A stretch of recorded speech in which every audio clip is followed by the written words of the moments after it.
May have been the final nail in the coffin of Bill O'Reilly's career at Fox News, and she's speaking out for the first time on live TV about her sexual and racial harassment allegations. I wanna ask you, you were working as a temp when they sent you over to Fox. Yes. What happened from there? Give it to us concisely, because we want to get everything in. So what happened? I was working at Fox temporarily, and I was working with a colleague of Mr. O'Reilly's. And when I worked there, you know, everything was fine. Within like the first week and a half of me working there, he always walked past my desk. Oh, Lord, not the death. And he made like a grunting noise, which, you know,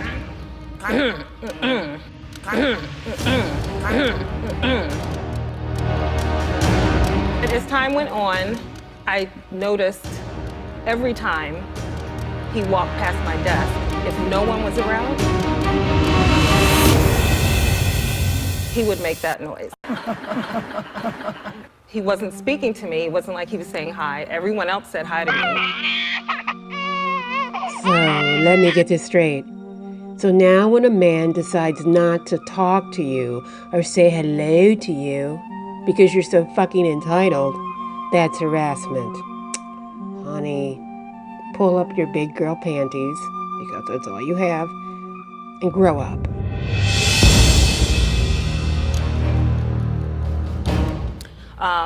Fast forward to maybe 3-4 weeks in. We were on the elevator alone, coming up to our floor, and he let me off first, as gentlemen usually do with a woman. And, you know, I walked in front of him, and as I was getting off the elevator, he said, "Looking good there, girl."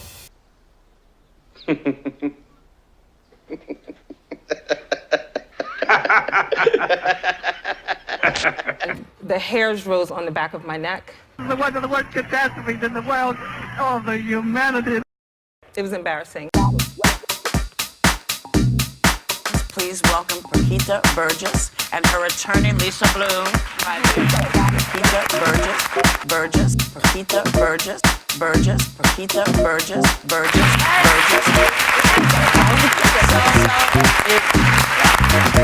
It's very cathartic. Yeah. Very cathartic. Well, thank you. Real victims just tell their story. Fake victims don't have a story, so they use trigger words and overdramatic, exaggerated language to convince you that they have one. Here, check her out.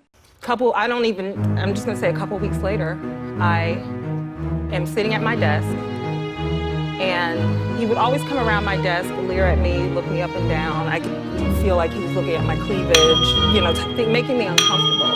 I want to be clear.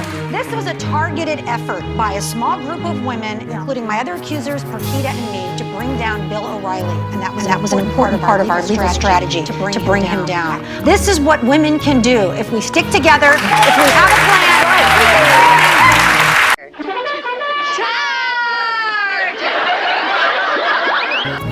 And I just stopped looking at him, paying him any attention, because it made me feel uncomfortable. It was like street harassment in the office.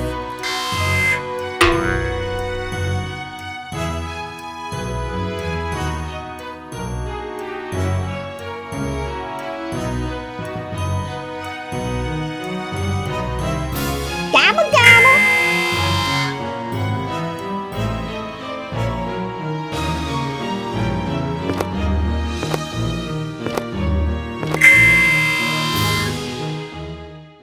When did hot chocolate come about? Oh, you poor battle axes of the View. You're just sitting there chomping at the bits, just waiting for this bombshell, exclusive sexual harassment story that never happened. because everything that this bitch just said was weak. So when all else fails, you gotta go for the hot chocolate, baby. Check this out. They have to edge her on. Okay, all right. What about that hot chocolate? Because so far what you said is just really fucking sounds like bullshit.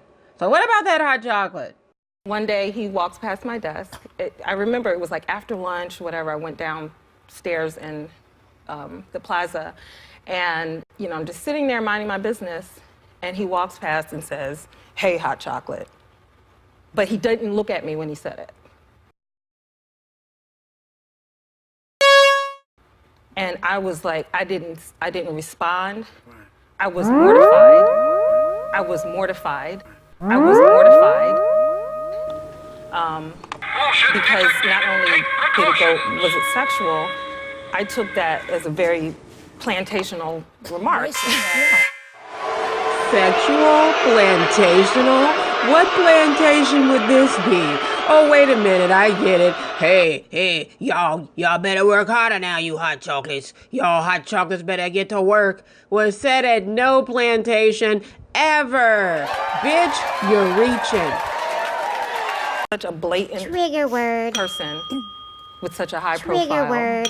making me feel uncomfortable, Trigger but then word. not acknowledging me. What the hell kind of talk show is this where no one bothers to question or challenge the witness? Is there anybody on this show with an ounce of integrity?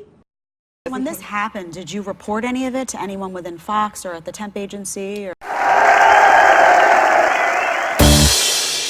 No, I told friends and family members. Friends and family members. Friends and family members. Bullshit. Friends and family members. Bullshit. Well, it was so important to us that Perquita come out and speak out. And when she contacted me about a week and a half ago, I asked her, do you have any electronic evidence? What do you have, texts, anything from the time? But he didn't look at me. I'm not going to be ignored. She had this wonderful Twitter history. But he didn't look at me. Because it's really workplace violence. And you were vocal about it, though, on social media. In 2010, you tweeted, "I contracted at Fox News for 6 months a few years ago. Bill O'Reilly is a piece of..." She had this wonderful Twitter history. And then in 2014, you say, "Bill O'Reilly likes black women. I'll leave it at that." So you certainly have this sort of electronic trail. I'm sorry, but I'm just a little bit confused here. When did someone's temper tantrums and social rants on social media against another person stand as proof that they were sexually harassed?